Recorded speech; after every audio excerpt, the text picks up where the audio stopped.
Hey folks, and welcome to the first video in our Ask the Author series for WRIT7035. In this video, I talk with Professor Clay Spinuzzi, who is Professor of Rhetoric and Writing at the University of Texas at Austin. Clay is a friend and mentor. He was one of my teachers when I was starting my PhD program. We went through a number of questions submitted by students.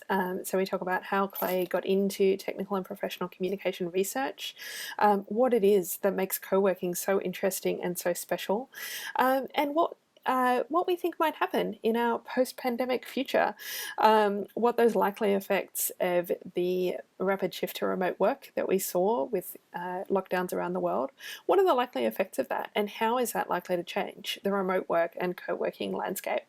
It was a really great conversation. I hope you get a lot out of it. All right, so thank you for your time today. Can you give us a quick introduction to yourself and your research program? Sure. So I'm Clay Spinuzzi, professor of rhetoric and writing here at University of Texas. And essentially what I do is to study how people communicate, coordinate, and collaborate at work. Mostly that means that I follow them around, not in a creepy way. I ask their permission first, but I follow them around. I ask them questions. I pick up whatever text that they've been touching. And I use all these to build a kind of a big picture of how people are communicating, coordinating, collaborating at work. So I've done this in a lot of different contexts, from software developers to telecommunications companies, and of course in co-working spaces. Yeah, so why co-working? There's a bit of a story behind that. So I was back in 2008. I was just about to publish my second book, Network, which makes a great Christmas gift. And in that book, I had studied a telecommunications company. They had about 300 people, and I ended up sitting with almost a third of them. So I did 88 observations, I think 83 interviews, and built up a big picture of how they were communicating. And what I found was that even though they worked in departments and there was an official way that they were working with each other, in reality, many of them were working more closely with their counterparts in other companies than they were in their own. Many of them were, finding alternate ways to get information around and to process information. I thought this was all fascinating. So I was kind of coming off of that high. I was thinking about what our next project would be, but I wasn't sure. And then one day, I was following some random people on a blog here in Austin, and they were doing like marketing / graphic design type stuff, social media type stuff. And one day on their blog, they said, "We're really excited. We're about to sign a lease on a place and we're going to open our doors." And I thought, well, that's weird. They've been working, but without a location. And it really kind of gnawed at me, like it didn't compute for me. And after a few days, I was like, well, Clay, you're a university researcher. Why don't you just email them and set up a meeting? And it turns out these guys were from where they were about to open the first co-working space in Austin, conjunctured. And we sat down, kind of chatted about their vision. And it really was like, I kind of figured it out. It took a little while, but I was like, okay, I get it. I was in the right headspace to get what they were doing. It was just the right time to begin studying co-working. By the time I set up the first interview, the second co-working space had opened. By the time I set up their interview, a third one had opened. So it was just kind of an amazing time. Yeah, that serendipity angle on research, I think, is always so fun. Yeah. Yeah. I didn't send you this question ahead of time, but a student emailed it to me last night. You were looking at like graphic designers and media creators, so kind of creative folks. How do you think this model might work for like artists and creative writers and folks in the creative industries? Yeah, I mean, I think that it's kind of a natural. I mean, if you are used to creating, on the one hand, you need some space to yourself, but on the other hand, you need that human interaction. I mean, I know that writers have to draw from their experience, for instance.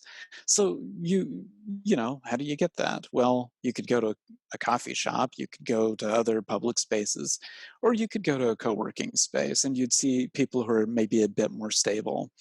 And then there's the other non-creative parts of your job. Co-working space might be really good for that, for things like meeting people to hammer out contracts or things like that. Yeah, and that's probably part of what sets them apart from, say, a library where, it really is targeted towards like solo work. Yeah, in fact, okay, so when I interviewed people at the second co-working space to open, people were still trying to figure out what the hell is co-working. When you ask people, what's co-working, they'll say, co-working is about community and co-working is about collaboration, which tells you nothing, right? Those are Mhm. two really vague words. So I'm visiting this space, and they have these little table tents around the co-working space portion of their larger establishment. And the table tents say, please be quiet in the co-working space. So I reported this later on to Liz Elam at Link Co-working, and she said, well, then it's not co-working. And I thought that was super interesting, also very funny. What I realized is that it just wasn't a coherent practice yet. But what people Yeah. agreed on was that you had to have kind of a stable cast of characters in working together, like co-working. Mhm. And to make sure that that's a stable cast of characters, you have to sort of own the space and curate the space. I think that's why they don't call library work co-working. Mhm. It's not that they have to be silent. It's not like somebody's going shh. It's that you just don't see the same people every day. Yeah. Yeah. So, do you think that the co-working trend is driven by technology development, or is it the other way around, that those collaborative trends drive collaborative technologies? They are, I think, interdependent. So I talk about this a little bit in my book, All Edge 2015, also makes a great Christmas gift. And what we see is that there's this long-term trend from the 70s until now of large companies shedding non-core assets. So for instance, I worked for a computer manufacturer briefly in the early 90s. And we had an in-house graphic designer who would design like the covers of our manuals. I was writing manuals, super exciting. And one day I was kind of hanging out with her and I said, well, how do you like working here? She says, it's all right, but I get kind of lonely. There are no other graphic designers here. If you were to visit them today, if they're still in business, I can guarantee you they don't have any graphic designers. They've just outsourced it. So you have these specialty shops that get set up. The business, the corporation focuses mostly on its core labor, and because of that, you have all of this sort of great exodus into smaller shops, but also into independent and dependent contractors, freelancers, et cetera, et cetera. So there's that long-term trend, and it's boosted by the fact that information and communication technologies allow people to do a lot of that work outside of a large corporation. We hit a point at some point where if you had a mobile phone and a laptop and a cup of coffee, you were ready to go. Yeah, we see You that in like the digital nomad stuff, right?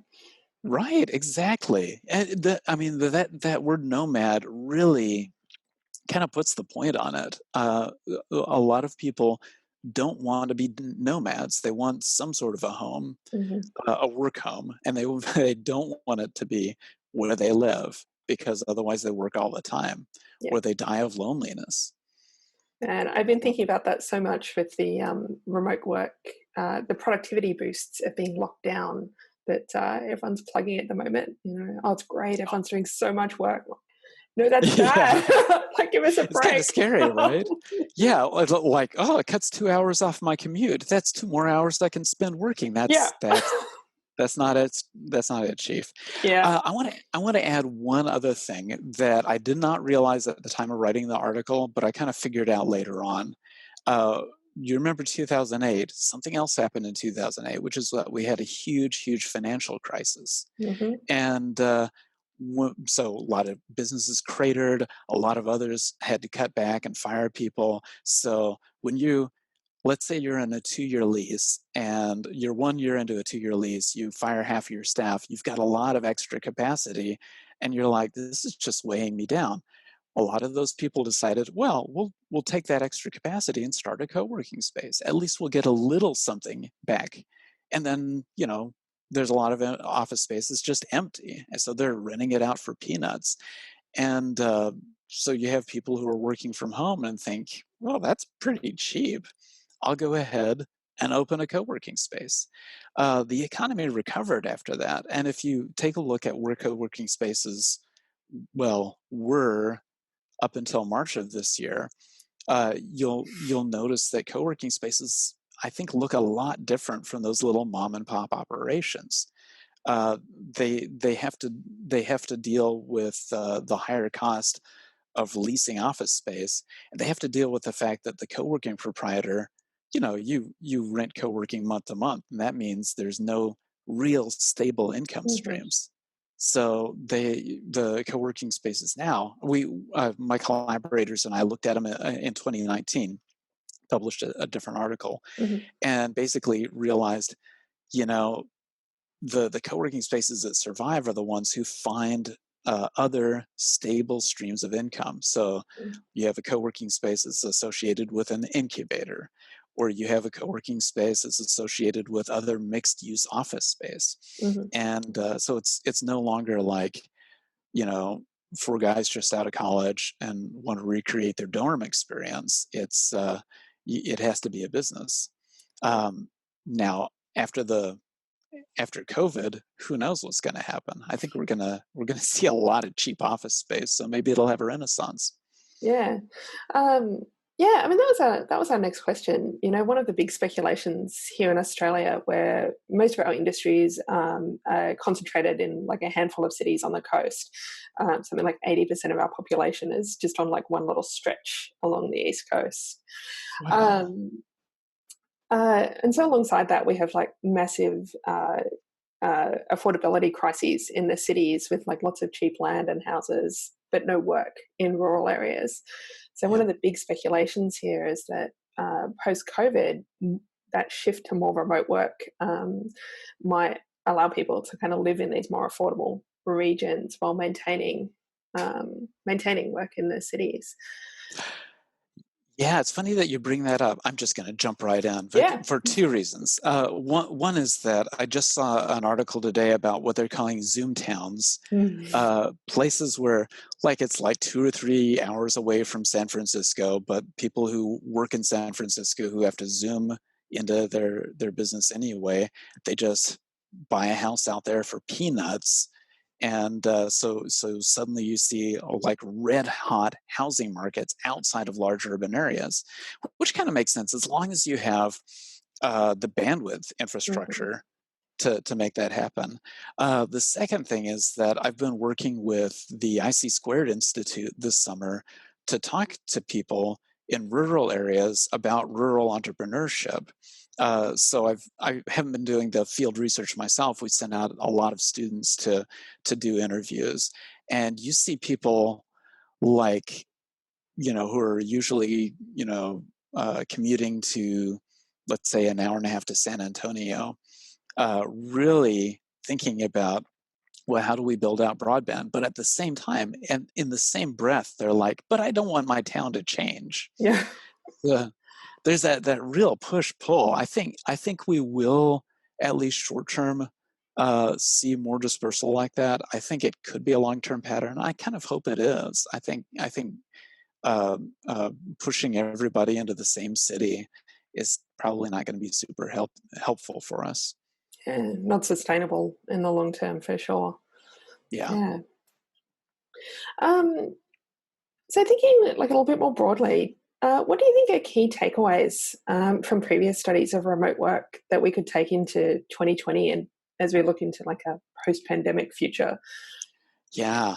Well, I will tell like US first, just because That's I'm where in you the are, right? US. Yeah. Yeah. Long term, if you look at employment statistics, like I think almost 50% of us were in agriculture in the mid 1800s, and now less than 1%. Then the manufacturing had a boom in the 1880s and has been on the decline ever since. So where are people working? Two different places, two different broad buckets. One is creative or analytic, symbolic knowledge work, and the other one is service work, usually tied to a location. So think in terms of wait staff or barbers or manicurists. And so these people are doing pretty well right now. These people are on social media complaining about ennui or, oh my God, I zoomed too much today and my kids are driving me crazy. Like the knowledge workers are doing pretty well, right? The service workers less so. Meanwhile, these people are looking for public assistance and just desperate to get back to work. So I think the bucket A, those people kind of have a taste now of, well, I can work at home, specifically in the US, where who knows how long we're going to be locked down, for God's sake. I've been bunkered down since March. And, I'm a stone cold introvert, so I'm okay with it. But I know a lot of other families that are kind of being driven bonkers. People are starting to figure it out. People are also starting to figure out that, I've got 2 hours back of my life every day because I don't have to commute. And I personally, I now know that the older members of my department can run Zoom, which means that I don't have to go up to campus every time I have to meet with them. So it's like the fruit from the tree of the knowledge of good and evil. We've bitten into that apple, and I don't think we're going to go back. But I do think that people are still going to be craving human interaction. So I think those people are going to want to go to office less. When they do, it'll be for really specific types of interaction. They'll want mentoring, they'll want emotional support, they'll want those sorts of nonverbal cues that we're kind of missing when we stare at a Zoom screen. But at the same time, they won't want it every day. I think supporting people during that transition is going to take a while to figure out, and I think it's going to launch 1,000 interesting studies. So yay. So you gave us a little bit of a blurb about what you're working on at the moment. Do you want to give us a preview of coming attractions? I got that question in advance and I started writing stuff down, and then I realized I'm doing way too much. So for instance, I'm working with a group in Chile on researching an entrepreneurship training program. Super exciting. And of course, entrepreneurs are really into post-bureaucratic work. That is to say, working outside or between organizations, which is, second long-term interest of mine. So I'm working with somebody in London on a paper on that. I am also interested in, if people are working remotely, how do they find other people? So that might be a platform like Upwork. So I'm working with a group of people in Finland on researching how Upwork is going into Finland and how it is complementing and sometimes contradicting Finnish ideas of work. Beyond that, there's the rural entrepreneurship program that I was talking about. And finally, for like a couple of years now, I've been trying to write a book on the history and development of activity theory. And I'm hoping that it'll be done before next summer. Yeah, awesome. Well, thank you so much. This is extremely awesome. Let me hit stop on this. Well, no, that's not the right button. I just saw a red one. I'm like, oh, hit that. No. I know. It's around here somewhere. Yeah.